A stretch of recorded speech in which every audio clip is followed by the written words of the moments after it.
Beleza. Vou ter que começar tudo de novo, que agora começou a gravar. É isso, dá um playback aí.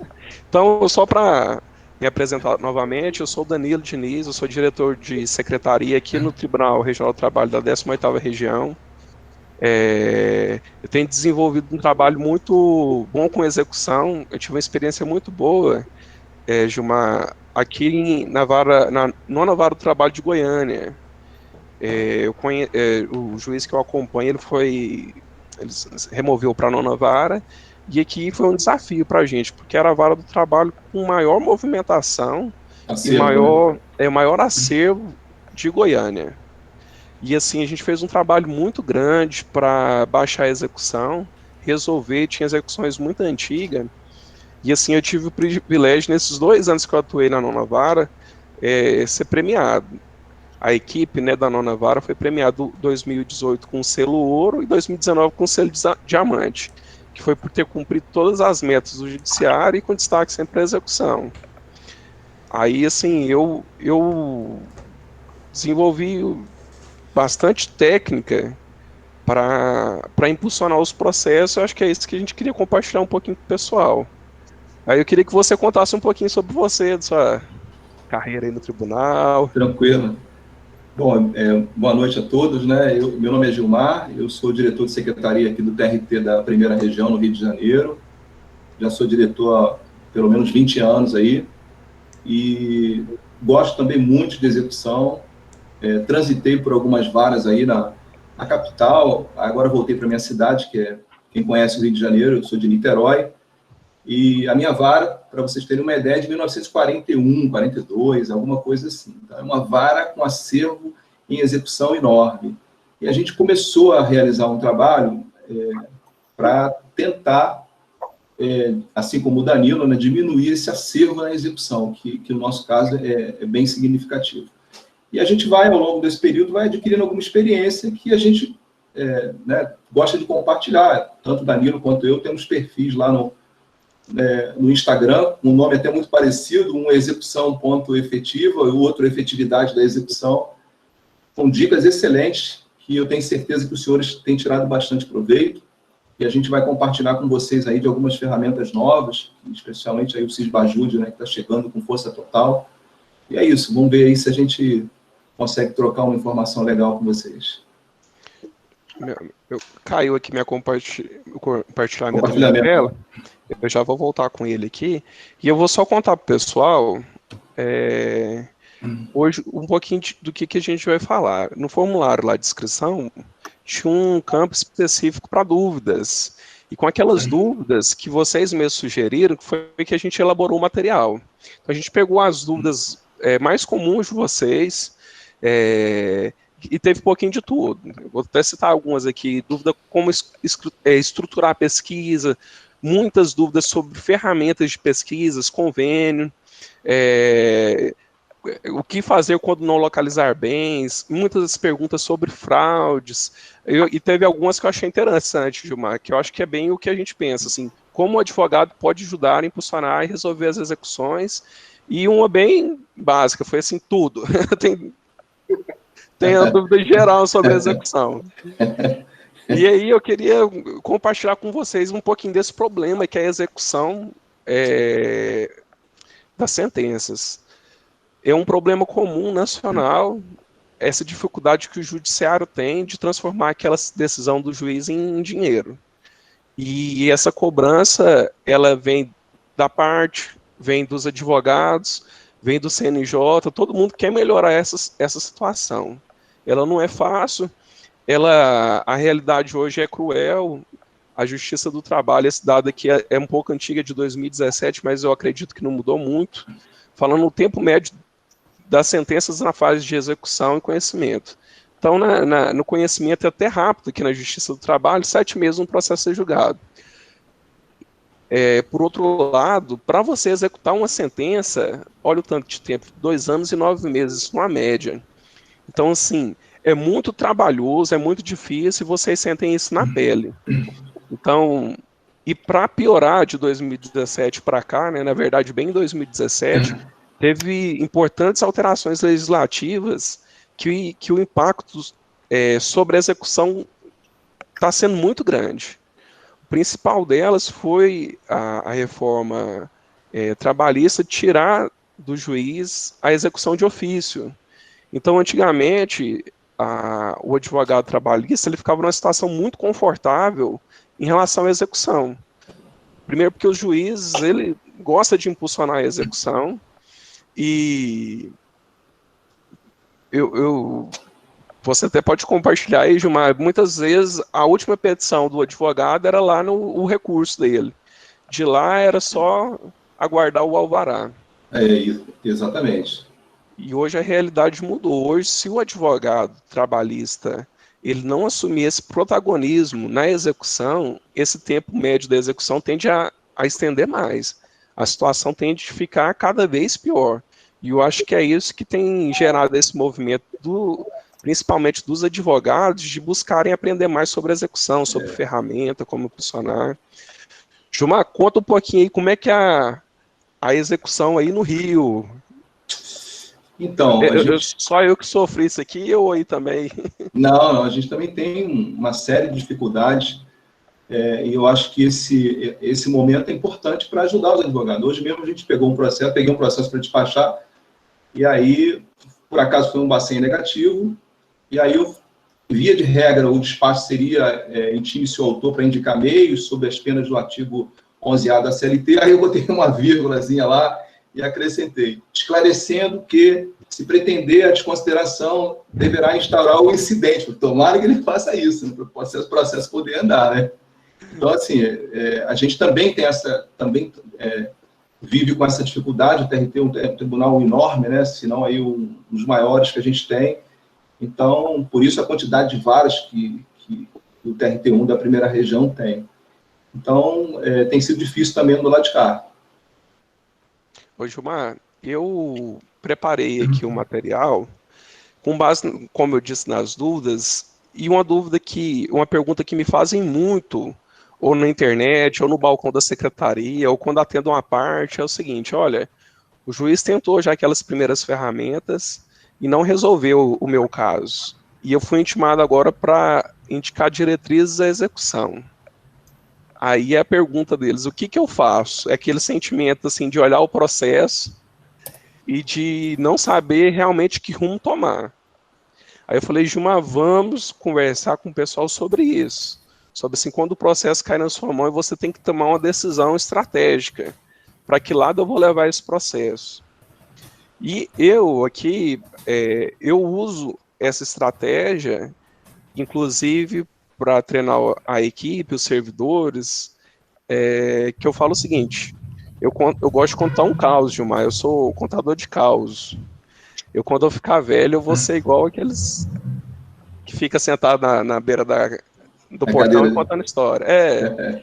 Gilmar, eu tinha um menor aprendiz que trabalhava aqui na vara, era a primeira semana que ele estava trabalhando, e chegou um advogado lá no balcão e pediu o alvará do saldo remanescente. E ele falou assim, senhor, e começou a abrir gaveta, abrir armário, fechava, girou, procurou nada.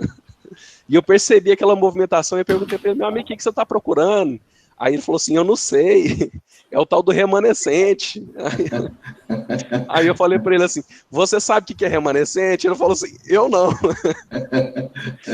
Aí é uma brincadeira que eu faço para explicar, se a gente não souber o que a gente está procurando, a gente não vai achar nada. Então, assim, o norte que eu dou pro pessoal é assim, olha, você tem que saber o que você está procurando na execução, para você poder encontrar, porque as ferramentas são excelentes, mas você tem que saber para onde apontar elas.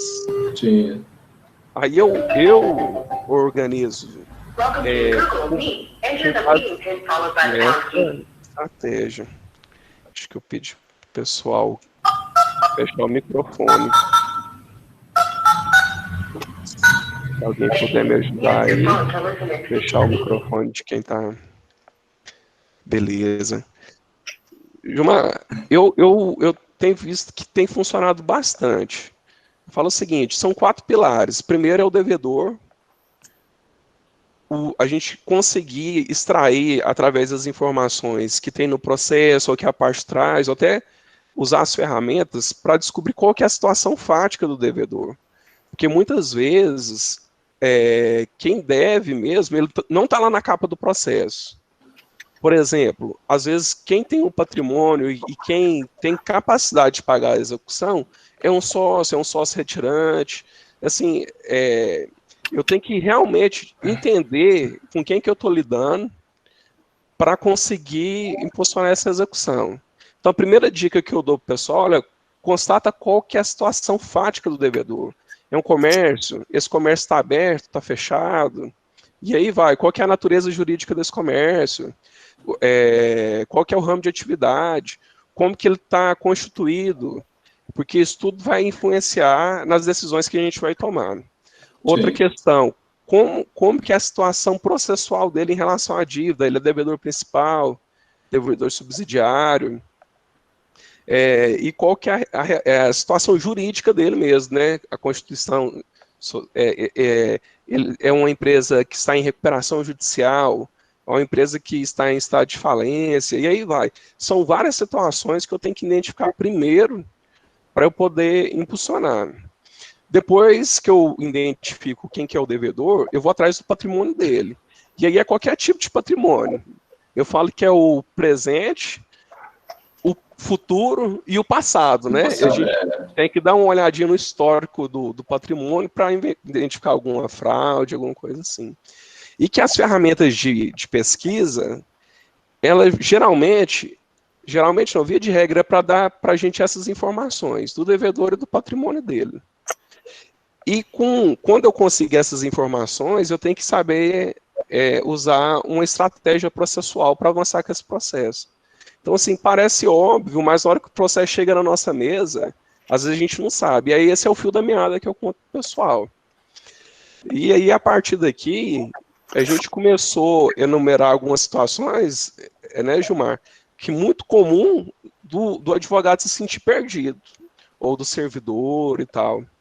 Que aí que eu queria que você começasse, né, falando dessas ferramentas de pesquisa, o que o advogado tem acesso, o que ele precisa do juiz ajudar ele, que você...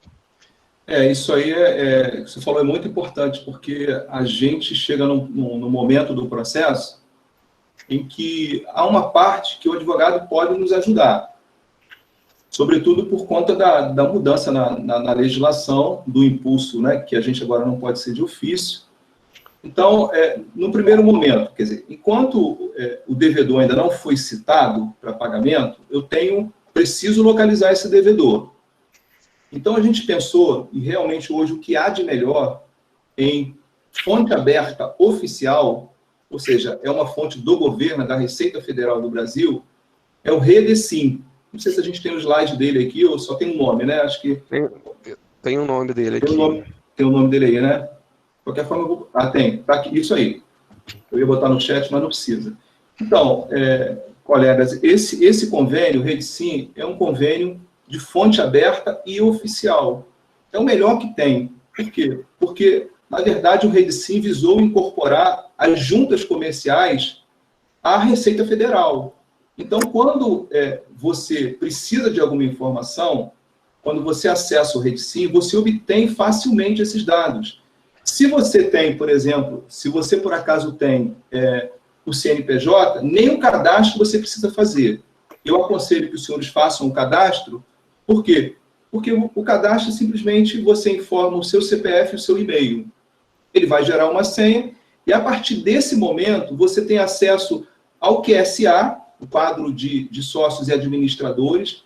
Se você só tem o nome da pessoa, o nome empresarial, você pode fazer a pesquisa pelo nome fantasia.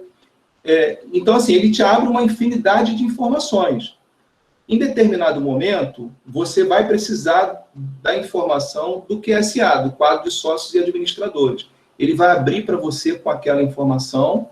É claro, os senhores verão que o QSA não traz o endereço, nem traz o CPF do sócio e administrador, mas vocês já nos ajudam com essa informação que me permite usar um outro convênio nosso para poder consultar essas informações e dar andamento ao processo. Então, uma coisa que, né, Danilo, que eu acho importante, em que momento você vai solicitar o emprego, o uso dessas ferramentas que vão nos ajudar a impulsionar o processo? Talvez naquele momento em que o juiz mande você liquidar o feito. Não mandou liquidar o processo? Já aproveita, coloca um parágrafo ali pedindo para que daqui para frente sejam usados os convênios que permitam impulsionar a execução naturalmente. E à medida que for necessário, você vai detalhando que convênio é esse que você pretende. E alguns você vai conhecer aqui que vão trazer efetividade. Então, assim, o melhor de todos é o REDSIM. Então, esse aí é uma fonte oficial, Receita Federal do Brasil, que vai te ajudar bastante. Ô, Gilmar, assim, um exemplo de informação que o pessoal consegue descobrir no REDSIM que acelera muito a execução. Quando consulta lá a REDSIM e você vê aquele extrato lá da Receita, por exemplo, se você constatou que uma empresa é individual, uma sociedade individual, um MEI, você não precisa nem de instaurar um incidente para bem lembrado. declarar, para prosseguir a execução em face do sócio,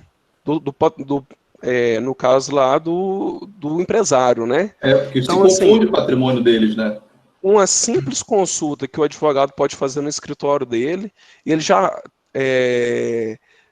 pede a inclusão, constatado que trata do empreendedor individual, já pede a inclusão da pessoa física ali no processo e aumenta a chance de resolver a execução infinitamente, né? Às vezes com um Bacen já resolve. Não, e uma coisa importante, e aí lembrando também que o que a gente precisa levar em consideração também, e essa informação vai aparecer lá na situação cadastral da empresa, qual é a natureza jurídica dessa empresa. Porque dependendo da natureza jurídica, os atos constitutivos vão estar arquivados na junta comercial ou no registro civil de pessoa jurídica. Então, o que acontece às vezes? É uma sociedade simples, natureza jurídica, sociedade simples, eu não vou encontrar os atos constitutivos na junta comercial, vou encontrar os atos constitutivos no RCPJ, ok? Então, o que acontece às vezes? O advogado entra com uma petição pedindo a consulta à junta comercial. Olha o tempo que se perdeu, porque eu vou ter que despachar essa petição. Claro, eu posso despachar, dizer que a pesquisa tem que ser feita na junta comercial, mas já facilita, já começa a colocar o processo no seu trilho. Então, eu preciso analisar na situação cadastral, e esse dado está no REDSIM, qual é a natureza jurídica da empresa. É uma sociedade empresária? É uma sociedade anônima? Empresária individual? Cooperativa? Junta comercial? É uma sociedade simples? É uma associação? É uma fundação? RCPJ. Já começo a colocar o processo no trilho, formulando um requerimento correto. Gilmar, só para reforçar que teve uma pergunta aqui no chat. Então, pesquisa de fonte aberta é aquela que não precisa da intervenção do juiz. Isso. O próprio advogado, ele acessa lá a rede e consegue extrair essas informações. Isso. E não precisa de esperar do juiz isso. Ele pode fazer isso antes mesmo até de entrar com o processo. Ele já constata a situação jurídica ali da empresa e tudo, né? Isso. Então, junta comercial, algumas, e eu penso que logo todas vão ter esse serviço também aberto, de qualquer cidadão entrar lá no site da junta comercial, fazer um cadastro e conseguir lá todo o histórico do contrato social daquela empresa, né? Isso. E aí... Pode falar, fala. Igual você estava falando, isso é um atalho muito grande, porque ao invés de você pedir isso para o juiz, você já vai lá no site, você baixa todo o histórico, você nota se tem algum sócio retirante ou não, do tipo de alteração que teve aquela empresa, e dali você já consegue colocar a execução nos eixos, né, Gilmar? Isso aí. Infelizmente, nem todas as juntas comerciais permitem essa consulta, né? Então, algumas, como São Paulo, Goiás, né, e Espírito Santo, são juntas comerciais que permitem que você faça o acesso sem que você tenha que pagar por isso, né? Você consegue acessar essas informações. Então, é um caminho, já temos aí um caminho a trilhar, né? Alguém perguntou, mas o REDSIM, o juiz aceita? Aceita. Hoje mesmo entrei no REDSIM e recebi uma petição, só para falar da questão, recebi uma petição, foi feita a penhora numa conta de uma empresa, né, que cuja denominação se confunde com a da executada, e eu entrei no RateSim para confirmar alguns dados dessa empresa em relação à empresa que é executada. Anexei o processo e dei andamento ao processo com base nessa informação. É claro, volto a falar, né, o RateSim, quando você entra lá e faz a pesquisa no QSA, ele só tem o nome quem é o sócio, mas não traz qual é o endereço e não traz o CPF. Então, é importante que você informe isso nos autos para que a gente possa usar uma outra ferramenta. No caso, por exemplo, o InfoJude.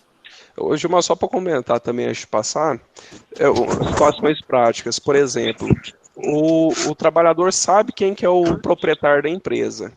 O advogado faz a consulta lá na RateSim, vê o QSA, ou seja, o quadro de sócios, e constata que o patrão mesmo não está lá no quadro social da empresa. E já abre outras possibilidades para ele impulsionar a execução, né? Desencadeia outras ferramentas. Na junta comercial também, tendo o nome e alguns dados do devedor ou do sócio, você consegue consultar se ele tem outras empresas no nome dele. Então, você pode descobrir, por exemplo, grupo econômico, um grupo familiar ali, às vezes a família tem várias empresas. Todas essas situações, o advogado, com a simples consulta, sem depender do juiz, ele já consegue solucionar essas situações embaraçosas e impulsionar o processo. Isso aí. Mas aí, Gilmar, tem uma lista aqui, eu salvo engano, eu tenho uns 10 sites que eu consulto, tudo aberto. Se a gente fosse falar, daria uma palestra só sobre isso. Só sobre isso. Mas tem aquelas situações que a gente precisa de ser socorrido pelo judiciário. Um dos sistemas clássicos que o pessoal deve estar acompanhando, está com os dias contados, é o Bacenjude, mas que eu acho que foi a ferramenta que mais revolucionou a execução e que até a data que eles vão tirar ele da tomada, ele era pouco explorado. O pessoal não explorava exatamente o potencial dele. Conta um pouquinho dessa ferramenta aí, o que você pode contar sobre ela? Então, sem a gente falar aí efetivamente, né, do bloqueio judicial, que é talvez o principal recurso, né, que o Bacenjude oferece, é um recurso muito bom, e eu vou falar para vocês de uma experiência que nós tivemos num processo que a execução já datava aí de longo tempo, é o extrato bancário. Então, o Bacenjude, ele, por exemplo, fornece endereço, né? Eu posso solicitar o endereço, às vezes é uma fonte de pesquisa importante, porque o devedor, em algumas situações, mantém atualizado lá o endereço por conta do seu relacionamento bancário. Então, quando a gente faz a pesquisa de endereço, o Bacen devolve aí os 3 últimos endereços que estão consignados lá na instituição bancária. Ok. Agora, em relação à execução mesmo, e aí a gente vai falar daqui a pouquinho sobre o sistema novo, o Sisbajude, o sistema já trazia, e eu vi poucos requerimentos nesse sentido, porque muitas pessoas concentravam o seu pedido no Simba, né, que é um sistema também interessante, mas de difícil análise, difícil coleta de dados, e o Bacenjude tinha e tem a possibilidade, né, enquanto ele não for substituído, de você obter o extrato bancário. Então, nessa execução que eu me refiro, a gente conseguiu observar que o Bacen voltou parcialmente cumprido, uma execução muito significativa, mas quando o banco mandou para a gente, né, isso estava levando aí cerca de 30 dias, vai mudar com o Bacenjude, a gente começou a analisar o extrato, as informações, e percebeu que havia algumas movimentações de transferência interbancária e TEDs acontecendo o tempo todo naquela conta, de valores muito expressivos, né? 200 mil, 300 mil saindo, como se a conta fosse um ping-pong. E o banco respondeu para a gente, apenas fez o bloqueio parcial. Com base nessas informações, o juiz deferiu, já tinha deferido a quebra de sigilo, por isso que a gente consultou o extrato bancário, a gente conseguiu trazer esse dinheiro para o processo, e aí está em via de fechar um acordo por conta dessa informação que está lá disponível no extrato bancário, né? Então, só revisando, pessoal, o Bacen não é só para bloqueio. Ele oferece essa consulta de endereço e de extrato. E através disso, a gente sabendo trabalhar com essa informação, a gente consegue solucionar muito a execução. O Gilmar, mas o pessoal tem uma dúvida: o que o Bacen bloqueia e o que ele não bloqueia? Aí eu queria ver com você, explica para o pessoal, o que o Bacen hoje, ele pega lá o saldo da conta bancária, a conta poupança, mas essas outras questões, igual factory, é, previdência, conta pro pessoal aí, o que pega e o que não pega. Então, a gente tem aí, deixa eu abrir só um dado importante aqui, a gente tem aí, em algumas situações, o que é normal, né? O que o Bacen pega? Pega o banco comercial, o banco múltiplo, investimento, caixa econômica, cooperativa de crédito. Aí tem um detalhe: quando a cooperativa é pequena, né? A gente às vezes não informa, mas deveria trazer essa informação. Algumas instituições de pagamento que são autorizadas pelo Banco Central. A gente tem aí as instituições financeiras ligadas ao Bacen, como os bancos múltiplos, cooperativa de crédito, CVM, B3. Então, a gente pega CDB, pega RDB, essas transações normais a gente consegue obter. Pega também os ativos financeiros. Eu vou falar sobre eles aqui, vou voltar aqui à questão da securitização, né, antecipação de recebíveis. Então, uma coisa muito importante é assim: quando a gente vai fazer o Bacenjude, isso está disponível, se vocês colocarem lá no Google, códigos de bloqueio do Bacen, vocês vão conseguir ter acesso a essa informação. Antigamente, a gente ficava preso a um detalhe, que era, se o ativo financeiro bloqueado vem com 0,01, significa isso. Hoje, o sistema trabalha com os códigos. Então, você precisa conhecer esses códigos, porque dependendo do código, outro dia aconteceu o seguinte, vou contar para vocês.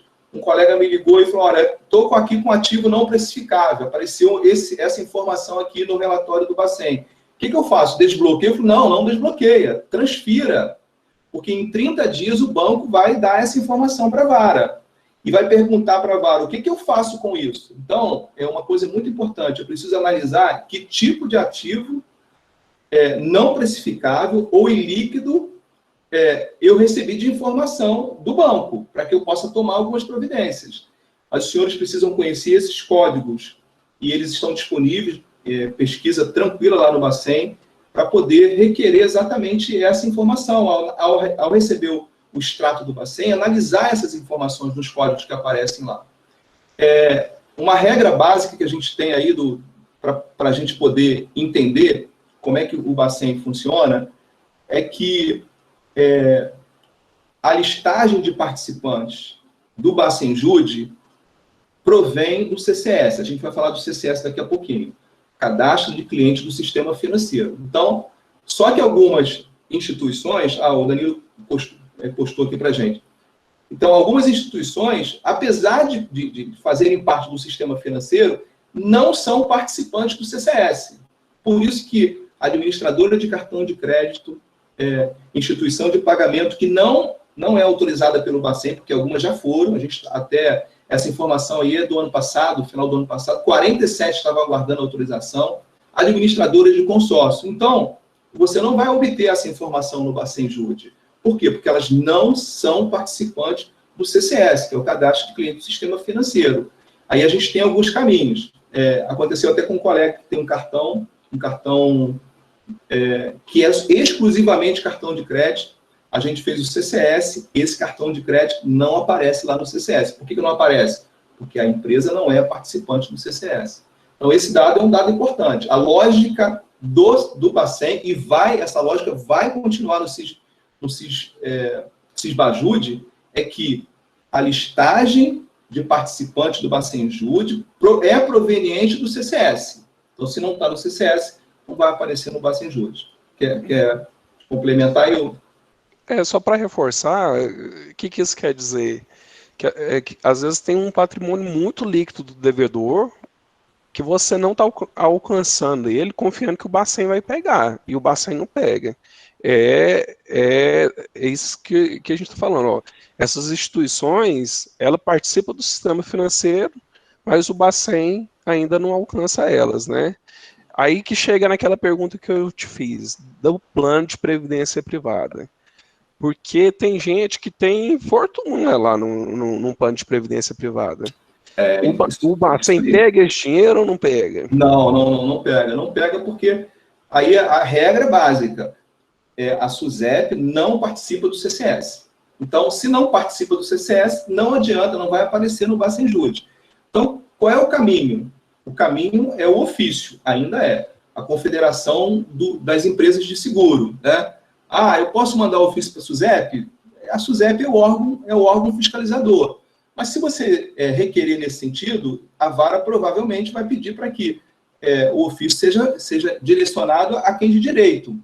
Então, agora, recentemente, num processo nosso, fizemos exatamente isso. Né? Fizemos um ofício à Confederação dos Seguros, eles responderam, ou na verdade eles não responderam, eles dispararam um comunicado para as instituições participantes e essas instituições devolveram as respostas, e a gente sempre pede para que as respostas sejam oferecidas no e-mail institucional da vara. E então, por exemplo, a Caixa Econômica respondeu, o devedor possui, eu fiquei impressionado com a quantidade de aplicação que esse devedor tinha em PGBL e VGBL.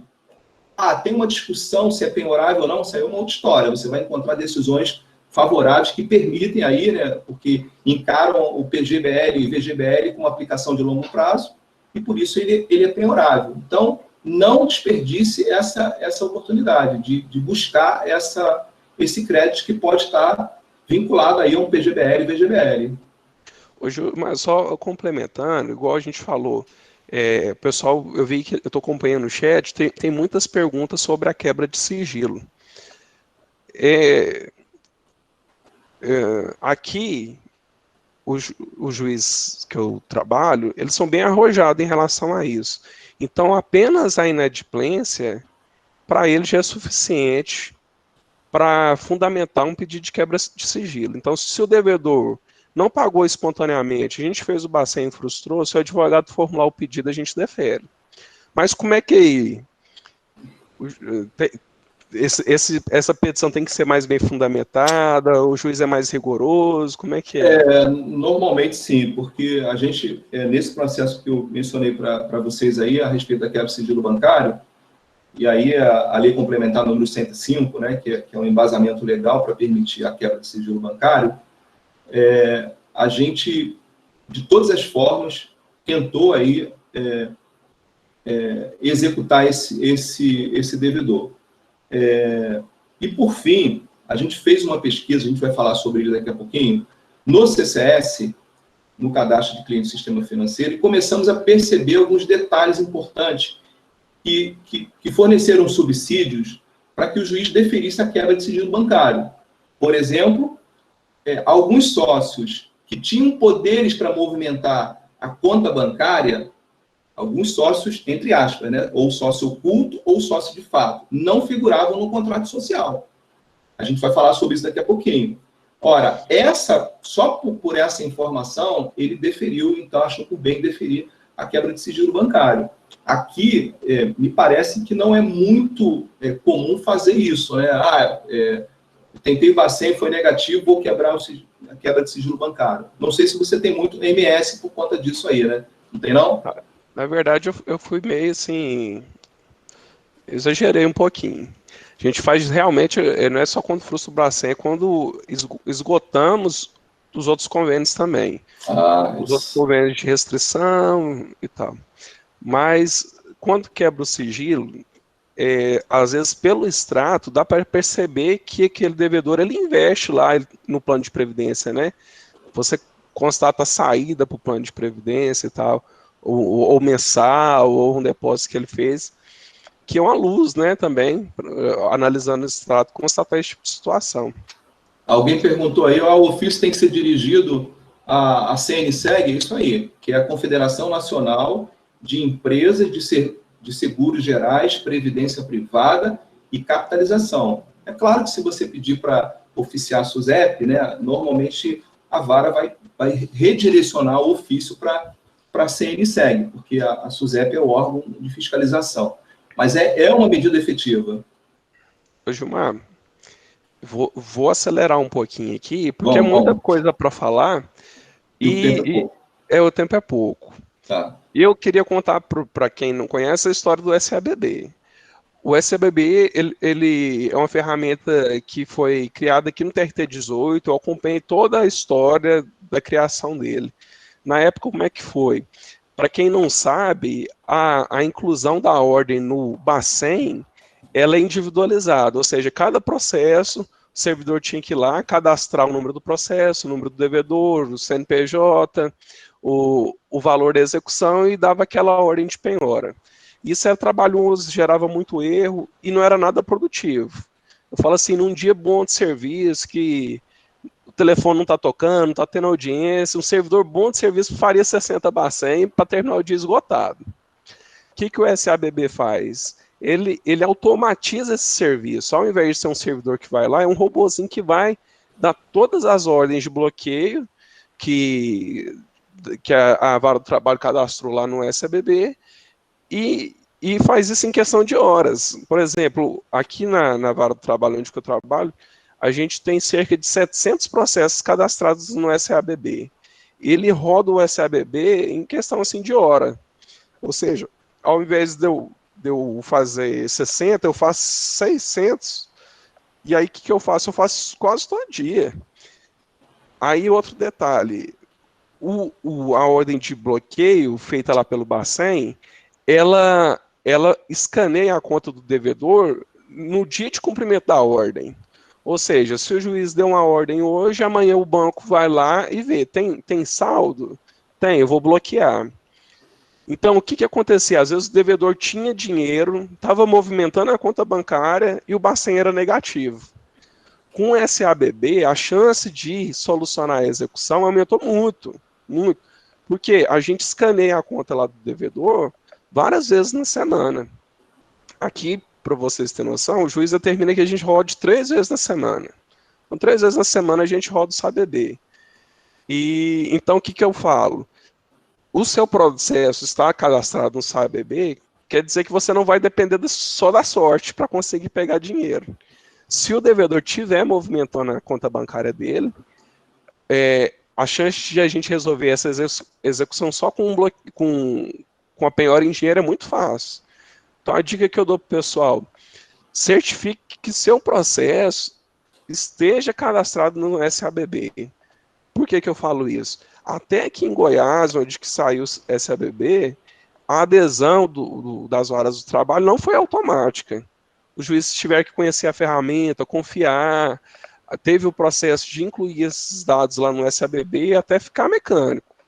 Então, assim, o que eu sugiro? Você, advogado, veja nos seus processos se eles realmente estão cadastrados lá no SABB. O pessoal já perguntou, e como eu sei? Aqui na Vara do Trabalho, o que eu faço? Eu certifico no processo. Eu certifico que eu incluí e que eu tirei do SABB.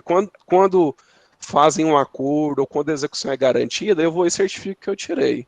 Agora, na dúvida, eu sugiro você fazer uma listinha lá no seu diretor. Doutor, você vê para mim esses processos aqui, está no SABB? Seria uma forma fácil, né, Gilmar? Não, eu acho sim, eu acho que a gente também certifica no processo e é uma medida realmente bastante efetiva, né? Os colegas estão perguntando, mas do que a gente está vendo aí de informação do Cisbajude, não vi nada que ele venha integrar aí o SAB como a gente tem hoje. Eu acho que ele continua seguindo a mesma regra do Bacen, que é penhora, né? O comando até 19 horas, no dia seguinte, de 7 a 16h59, ele faz uma varredura. Por isso que o SAB é muito bom, porque ele está rodando direto lá, né? De alguma forma, você vai, nessas instituições que estão associadas, você vai conseguir, em algum momento, alguma informação. Mas me parece que o Cisbajude não vai automatizar a ordem de bloqueio como faz o SAB.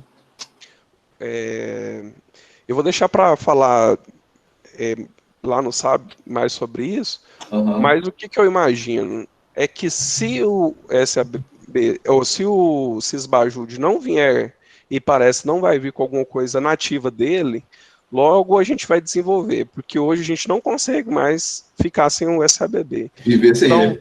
havendo uma versão nova do Bacen, provavelmente a gente vai criar uma nova versão do SABB.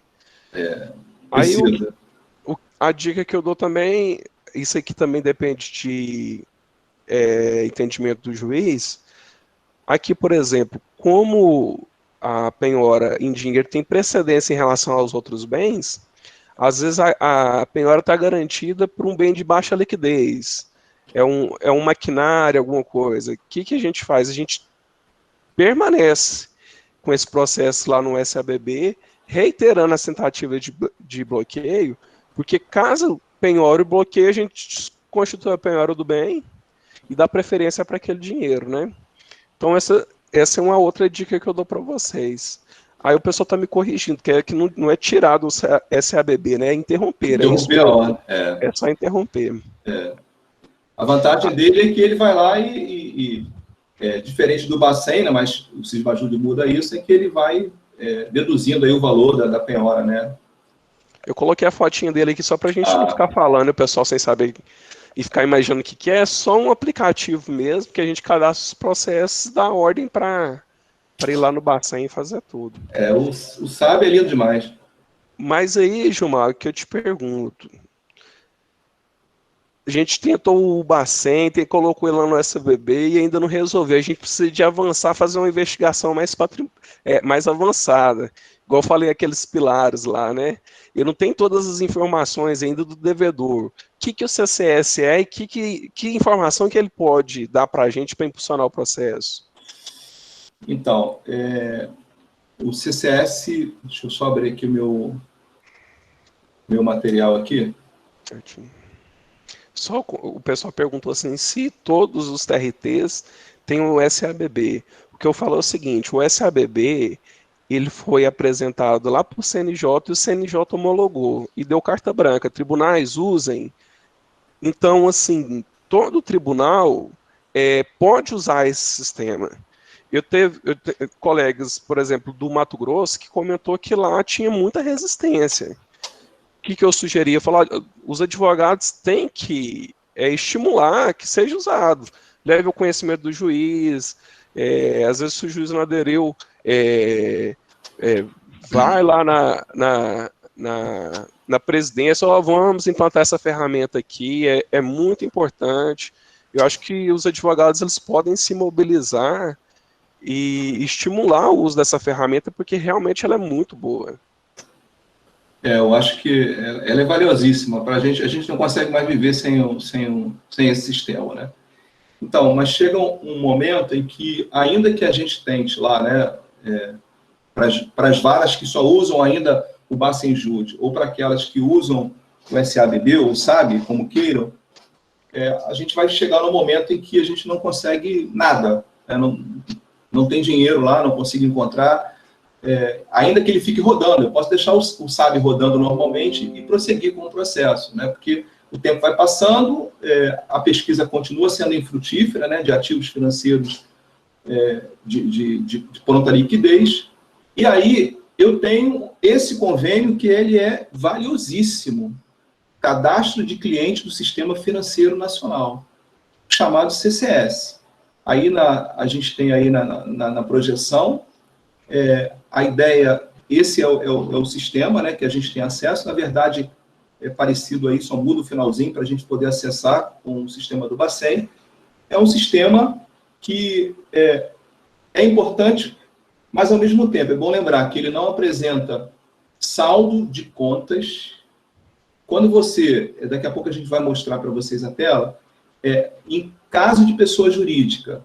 Então, quando você abre uma conta no banco, é importante que que a instituição bancária informe, é importante, ela tem que informar ao Banco Central do Brasil, naquela conta que foi aberta, no caso de uma pessoa jurídica, quem é o seu representante, procurador ou responsável pela movimentação da conta corrente junto ao banco. Ok? Então, quando eu abro lá o CCS, ele vai dizer para mim, empresa tal tem como procurador, representante ou responsável, fulano de tal. Primeira informação. Essa relação de procuração, vamos pensar numa situação prática. Você tem no processo o contrato social da empresa, ok? Ou então, lembra lá do Rede Sim, que você juntou o QSA? Então, lá no QSA, ele diz para mim quem são os sócios da empresa. Eu, particularmente, gosto muito de cruzar a informação do CCS com o extrato do contrato social. O extrato do contrato social não é o contrato social como um todo, com todas aquelas cláusulas de direitos e deveres dos sócios. É um espelho que me diz, identifica quem é a pessoa jurídica, qual é a sua natureza jurídica, qual é a sua atividade econômica, quem são os sócios, e também me diz ali qual sócio entrou, qual sócio saiu da composição societária. Então, eu comparo esses dados com os dados do CCS. Acho que você também faz dessa forma. Então, vamos imaginar uma situação prática. Essa empresa que a gente mais recentemente executou, uma situação que chamou a nossa atenção é que quando a gente comparava os sócios que figuravam no contrato social com o que estava lá no CCS, a gente encontrava alguns procuradores ou representantes que não figuravam no contrato social. Então, por que razão alguém movimenta a conta bancária de uma empresa se ele não for sócio? Você pode falar assim, né? Mas ele pode ser um empregado da empresa. Pode ser um empregado. Então, eu posso cruzar essa informação para me assegurar de que, de fato, aquela pessoa que está ali não é sócio com outro cadastro. Então, posso, por exemplo, pedir a consulta ao CAGED, que me mostra quem são os empregados da empresa. Mas podemos assegurar para vocês que 90%, 99%, se não for exagero meu, daqueles que aparecem lá no CCS com poderes para movimentar a conta bancária, ou é um sócio oculto, ou é um sócio de fato. Em algumas situações, o sócio deixou a sociedade em data pretérita e ele continua com poderes para movimentar a conta bancária. A que título? Então, há uma presunção de que aquele que figure ali e não está na composição societária seja um sócio oculto ou um sócio de fato. Então, vejam que informação importante. Também é importante analisar os dados do CCS, daqui a pouco o Danilo vai mudar a tela para a gente poder olhar, é que, por exemplo, se eu faço a pesquisa de determinado CPF e CNPJ, e é legal porque o CCS me permite que eu inclua, eu nem lembro mais quantos são, acho que são 90, né, se eu não me engano, uma quantidade. Hoje eu fiz de 10 de um processo ao mesmo tempo. Joguei todos os 10 lá, os 2 CNPJs e os sócios da empresa. O legal dele é que, se eu faço a pesquisa pelo CPF, ele vai me dizer se aquele CPF mantém relação com alguma outra empresa que não é executada. Que isso pode me permitir, ao cruzar as informações, talvez apurar aí a existência de um possível grupo econômico. Me dá margem para eu poder ou pedir o grupo econômico, ou, se for o caso, pedir a instauração do incidente de desconsideração da personalidade jurídica inversa. Olha quanta informação eu tenho aí, né? Gilmar, só para fazer uma pergunta também bem prática. Antes, só fazer um parênteses aqui, eu vi no chat aqui, eu não tinha notado que o Danilo Brito, meu xará, ele está aqui participando, e ele é o pai do SABB, então a gente está tendo essa ilustre. Que beleza! Eu quero deixar Prazer, um abraço Danilo. para ele. Ele só tem um pequeno defeito, é o time de futebol que ele torce. Mas eu não vou falar qual que é, mas tirando isso, pensa num cara gente boa. Gilmar, a pergunta que eu queria te fazer é que também para o pessoal que está assistindo entender qual que seria o momento adequado de pedir para o juiz o uso dessa ferramenta.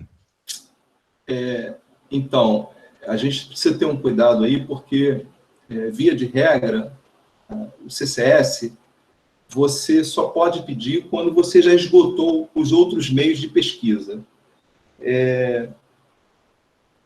para você, porque vamos pensar assim, né? Eu tentei lá fazer a pesquisa, seguir todos os caminhos, instaurei o incidente de desconsideração, né? O artigo 10A lá da CNT, fiz o que tinha que fazer, tentei fazer a desconsideração direta da personalidade jurídica, incluí o sócio no polo, não consegui nada.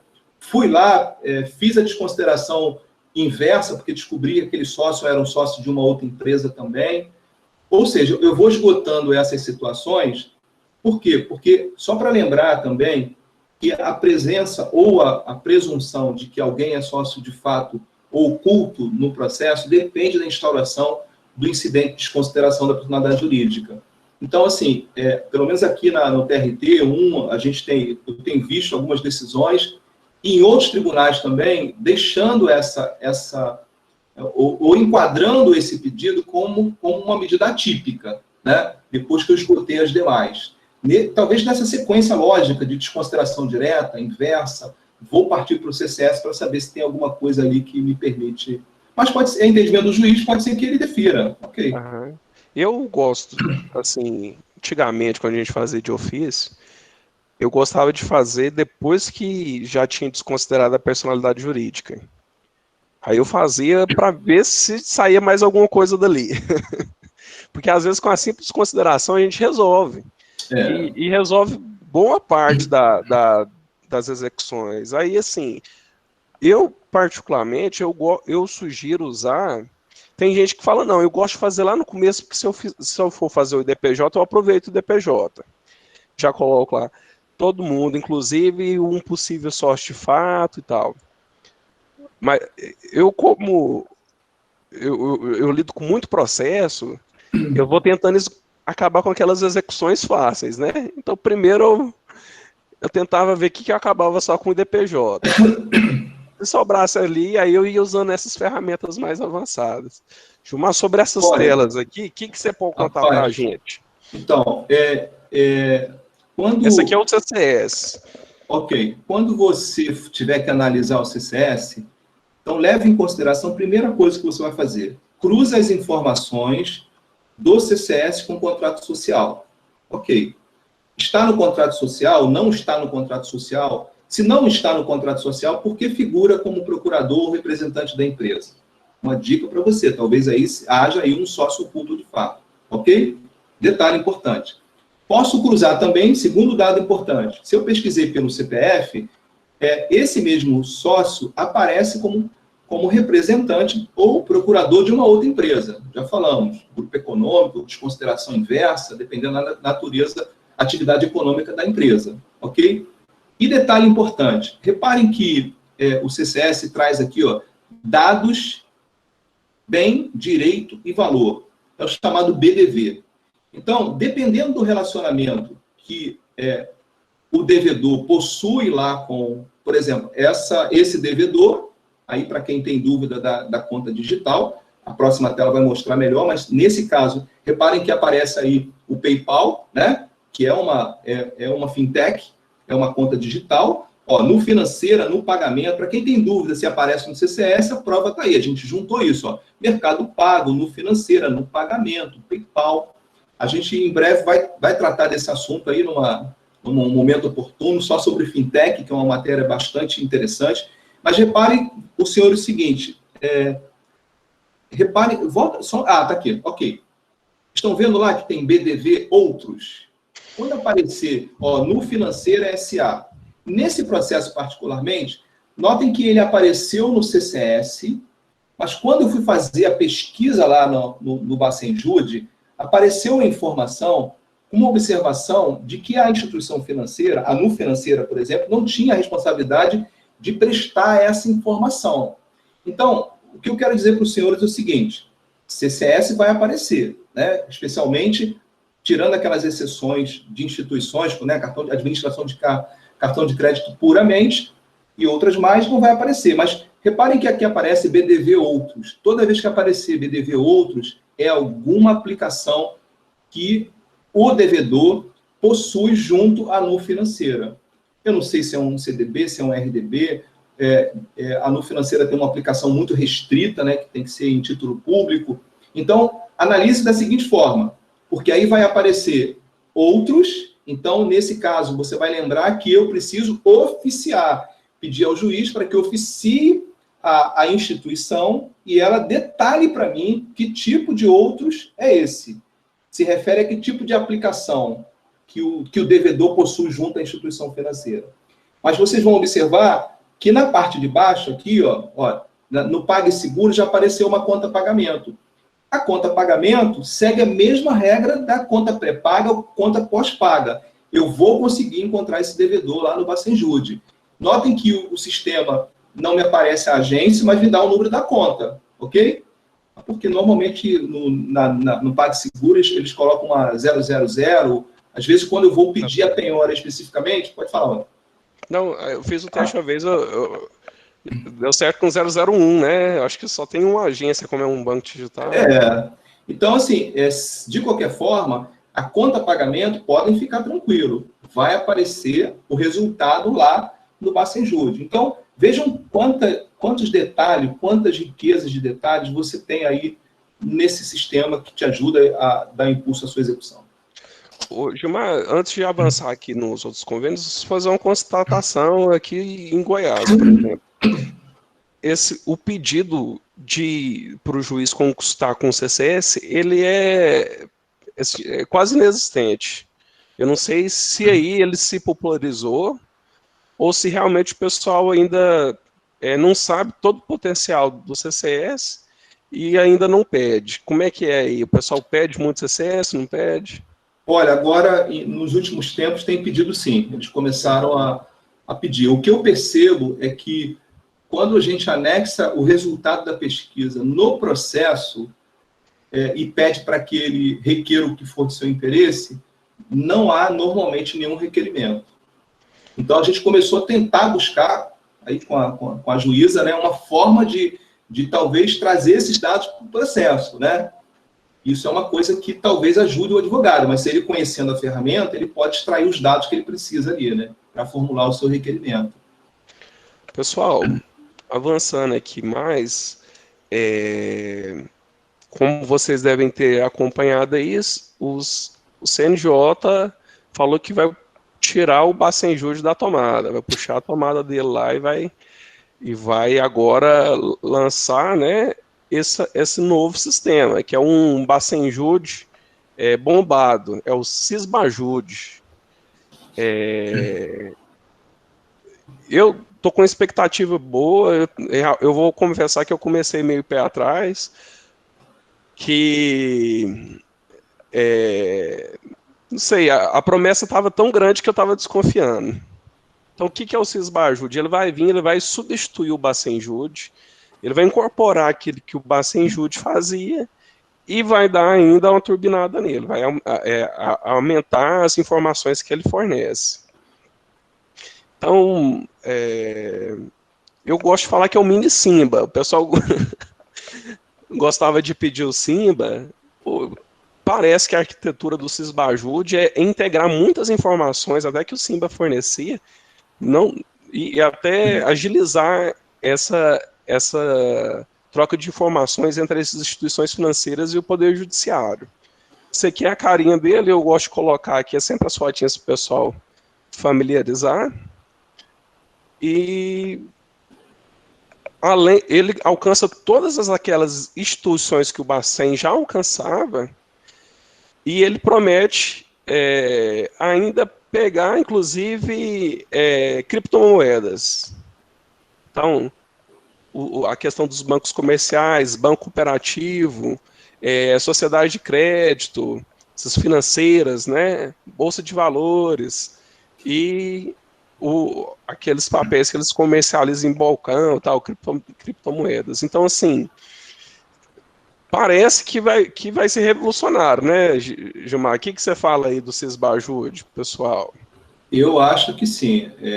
Já respondemos a pergunta, mas não me parece que ele vai automatizar, como sabe, né? Mas vamos ter que aguardar um pouquinho do que a gente recebeu. Falta pouco, né? Dia 8 de setembro já tá em funcionamento. É uma coisa muito importante que ele vai trazer, que facilita, e você já adiantou um pouquinho, que é a questão da movimentação, né? Porque, assim, quando a gente queria, e aí, inclusive, o ofício que chegou recentemente do CNJ, acho que é dia 14 de agosto agora, explicou que o Sisbajude, ele não substitui o Simba, né? Até porque um dos relatórios eu preciso informar lá o código que eles chamam de código Simba, um código de autorização. Por quê? Porque o Simba, ele traz riqueza de detalhes, mas que é muito difícil você analisar, porque chega uma quantidade enorme de processos. A diferença é que no Simba eu consigo identificar a origem e o destino da movimentação. Ok. Então, uma coisa que é importante salientar é que o Sisbajude passa a ofertar o que a gente chama de quebra de sigilo bancário. Inclusive, para os senhores saberem, essa modalidade já está disponível agora mesmo no Bacenjude, antes mesmo da entrada do Sisbajude. Você já consegue fazer a quebra de sigilo bancário. A vantagem aí, o segundo item, inclusive, é extrato de movimentação, que é o que o Simba faz. O primeiro, olha lá, extrato mercantil, sem identificação de origem e destino das movimentações, é o extrato bancário. O extrato bancário com as informações, que me permitem, por exemplo, analisar a movimentação da empresa. Ela fez TED interbancário, ela recebe depósito identificado, isso me permite, ok, eu vou receber essa informação prontamente. Extrato de aplicação financeira, fatura de cartão de crédito, olha que beleza. Proposta de abertura de conta, alguém vai perguntar, mas eu também me perguntei, né?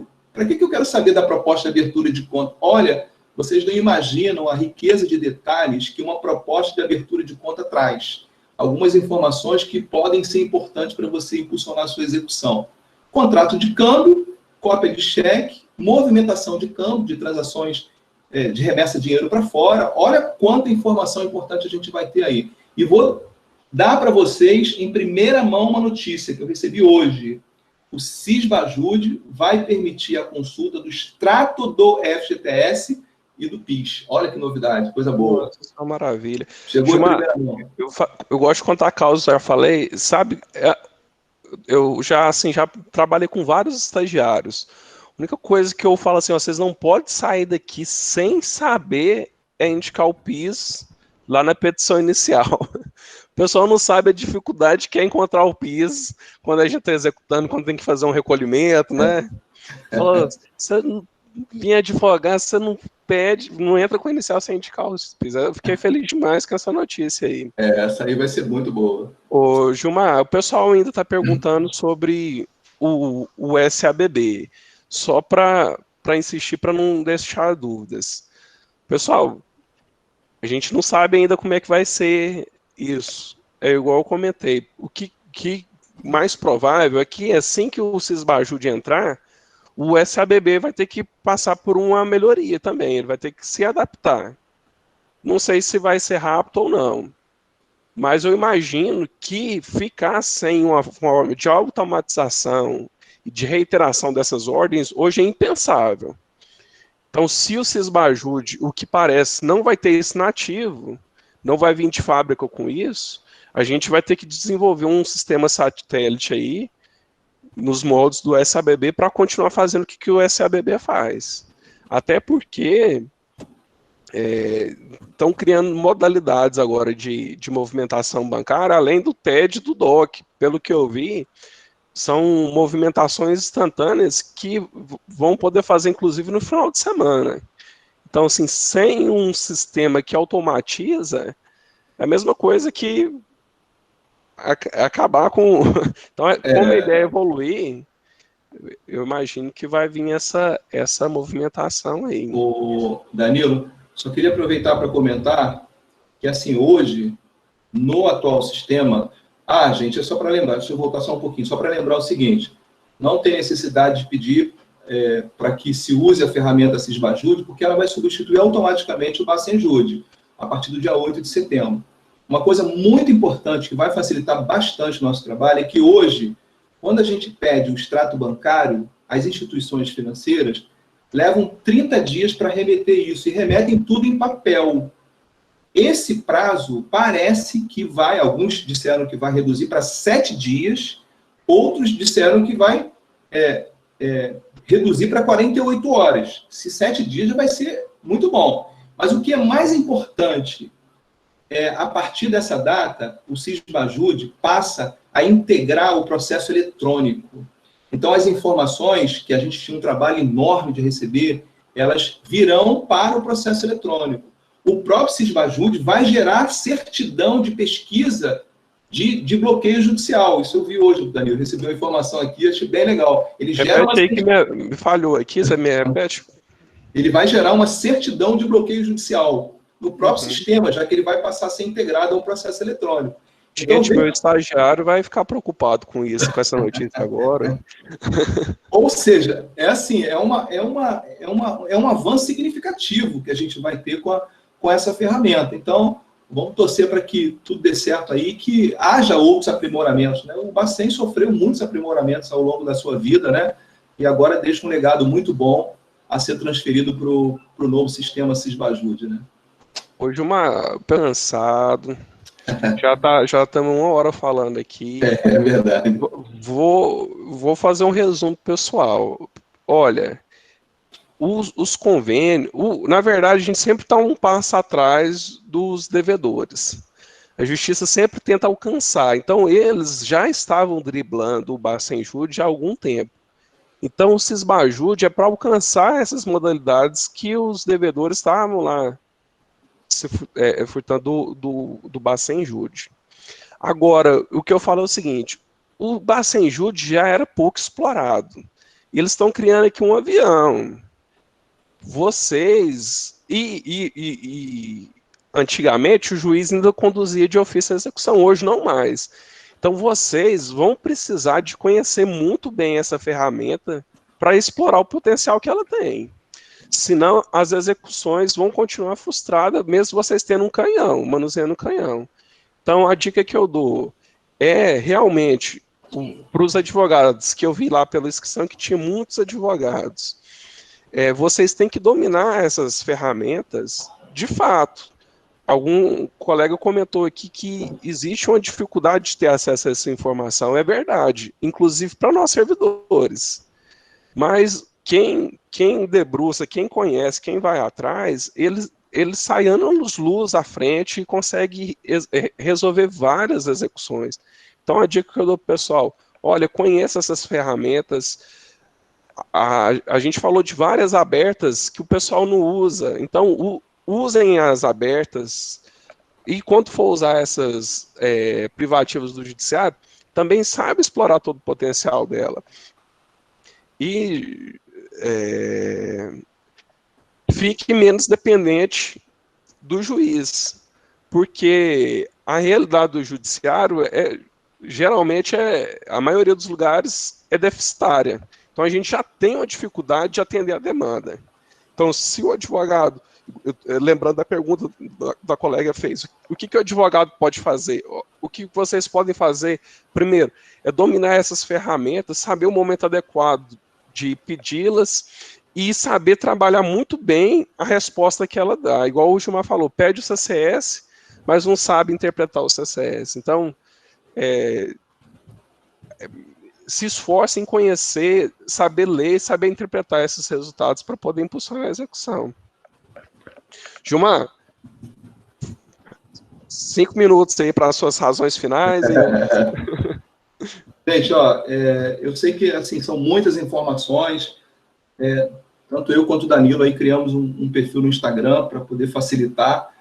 Vários colegas mandam dúvidas, a gente às vezes tenta responder da melhor forma possível.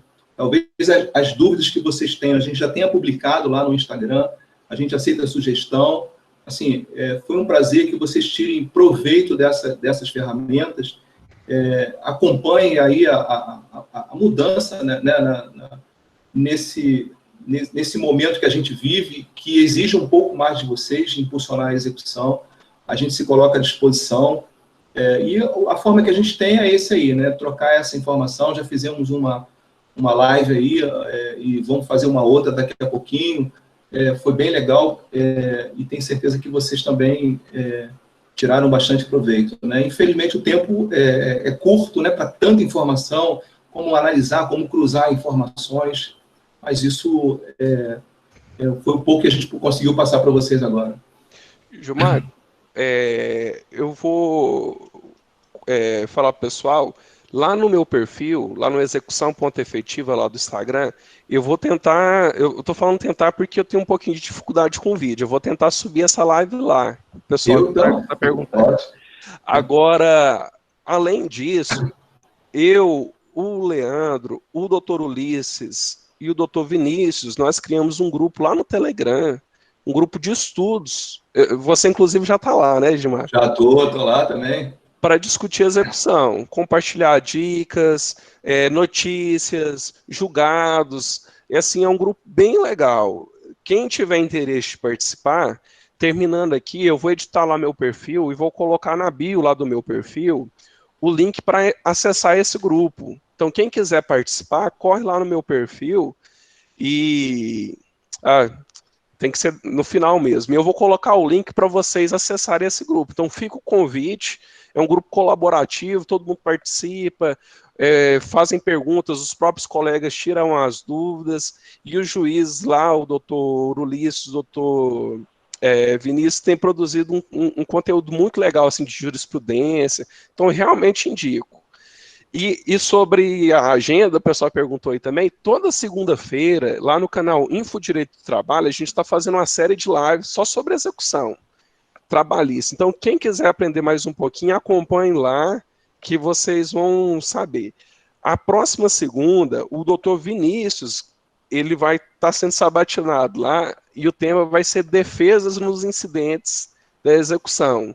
Por exemplo, o devedor alega que aquele bem é bem de família. Como eu vou provar para o juiz que aquele bem não é bem de família? Que instrumentos, o que eu posso usar? E assim vai. Então, quem quiser aprender um pouquinho sobre isso, corre lá. E deixar um agradecimento muito especial para você, Gilmar, que você é uma pessoa que realmente tem um conhecimento muito grande e tem uma facilidade de compartilhar, uma generosidade de compartilhar. Então, eu te agradeço muito. Você tem sido um parceiro aí e as dicas que você tem dado, eu tenho aplicado também, já tem surgido efeito lá na secretaria. Então, eu deixo um abraço para você e um agradecimento especial. Não, eu também. Foi uma parceria excelente aí. Eu também tenho aprendido muito com você aí, né? Com o Leandro, né? Também. Aí, a gente faz isso o tempo todo, né? Troca o tempo todo. Um reposta lá a publicação do outro, né? Porque vale a pena isso. Então, o pessoal perguntou aí, às vezes ficou com dúvida, o pessoal quer entrar no grupo lá do Telegram. Eu vou lá no meu perfil do Instagram, que é o execução.efetiva, lá na bio, lá na descrição, na hora que você entra, vai ter lá o nome, né, e tal.